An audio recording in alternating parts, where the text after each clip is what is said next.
नमस्कार मंडळी, स्वागत आहे तुमचं आमच्या चॅनलमध्ये। आवाज महामुंबईचा, शोध बातमीचा, कौल मनाचा। चला तर मग आमचे चॅनल लाईक करा, शेअर करा आणि सबस्क्राइब करा। धन्यवाद।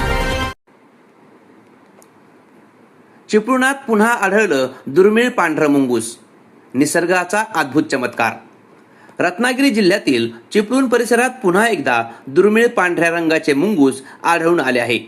या दुर्मिळ वन्यजीवाचे दर्शन झाल्याने परिसरातील नागरिक आणि वन्यजीव प्रेमींमध्ये उत्सुकता निर्माण झाली आहे। यापूर्वी देखील चिपळूण परिसरात पांढऱ्या रंगाचे मुंगूस आढळून आल्याची नोंद झाली होती। सामान्यतः मुंगसाचा रंग राखाडी किंवा तपकिरी असतो, मात्र रंगद्रव्यातील बदलामुळे त्याचा रंग पांढरा दिसू शकतो। यापूर्वी चिपळूणमध्ये आढळलेल्या पांढऱ्या मुंगसाबाबत वन विभागाने या अनुवांशिक स्थितीमुळे असा रंग दिसत असल्याचे स्पष्ट केले होते।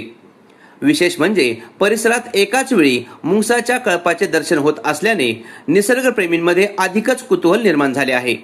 कोकणच्या समृद्ध जैवविविधतेचे हे आणखी एक आगळेवेगळे दर्शन मानले जात आहे।